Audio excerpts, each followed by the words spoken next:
Hi everyone, my name is Sister Daisy and Lisania, MSC. Now, MSC stands for my congregation, which I belong to as a Catholic nun. MSC is Latin for Missionari Sacritissimi Codis. Now, Missionari Sacritissimi Codis means missionaries of the Sacred Heart. Missionaries, Sacritissimi, sacred, and Cordis is heart. I grew up on an island called Ferguson Island in the Dentro-Casto group of islands in Murray province, Papua New Guinea. Now that is a beautiful place. I would put a map up here so you're able to know where I come from.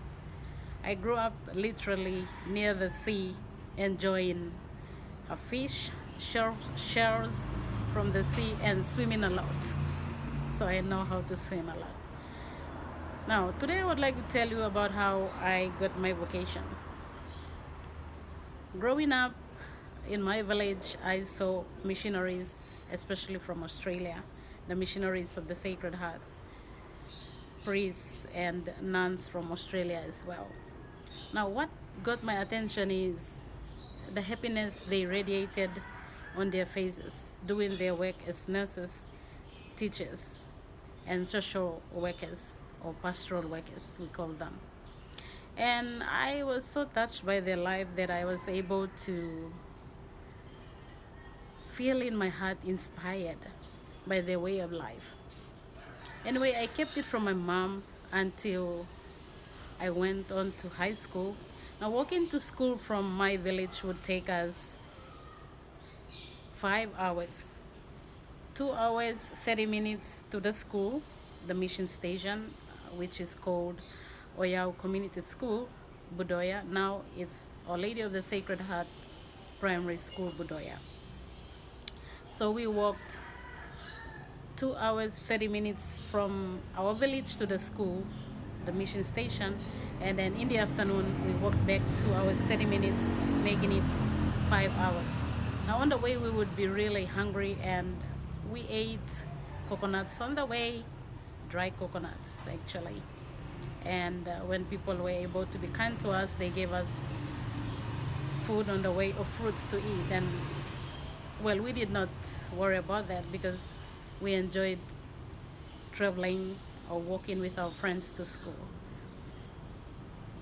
I did my grade 1 up to 6, and after grade 1 up to 6, I was one of the luckiest ones from the village to be selected to go to high school.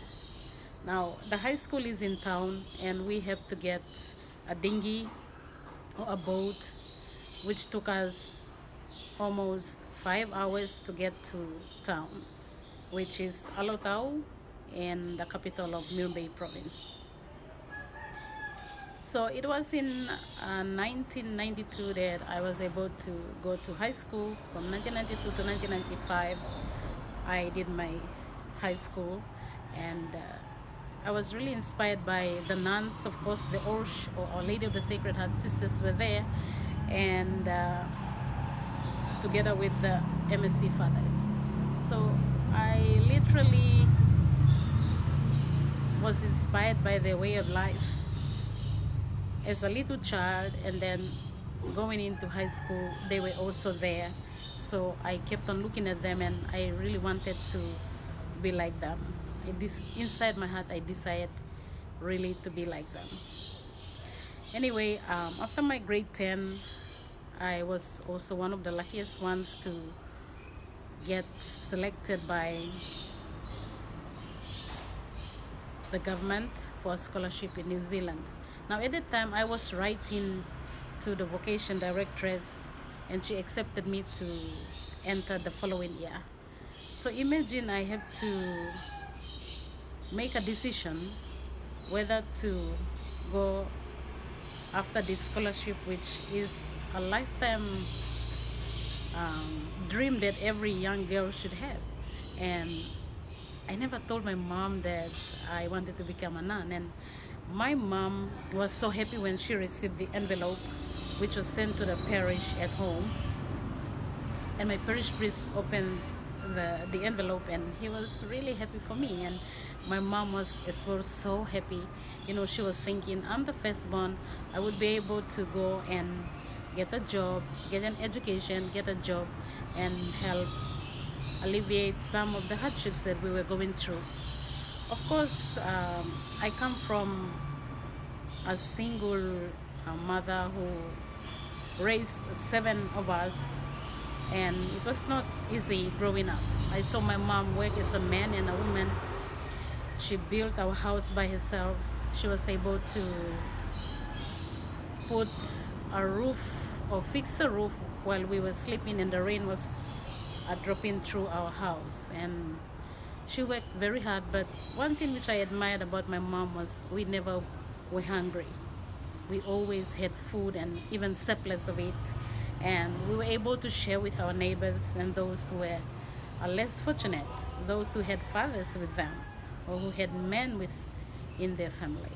So for me, my mom was and will always be a hero for me because of the strength and the resilience she had, bringing seven of us up in the family.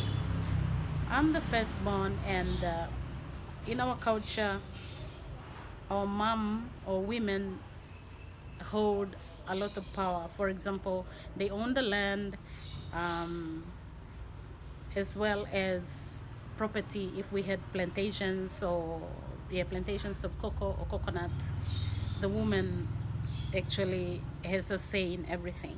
So me as the firstborn, I would be the one to inherit what she had.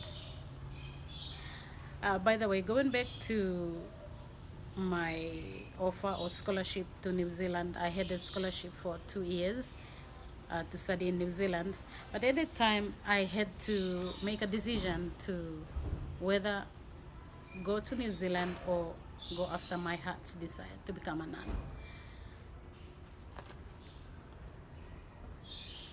So that night, I made a drastic decision, and I thought it was the best decision of my life. I was able to say no to the scholarship, so I signed a form that said I'm not going to accept the scholarship. Instead, I was able to get to the novitiate or the formation house for the missionary sisters of the Most Sacred Heart of Jesus. So in my next story, I would tell you my journey of how I got there and how my mom found out that I wanted to become a nun. So that will come in the next episode. Thank you so much for listening, and we'll catch you. Be kind and God bless you.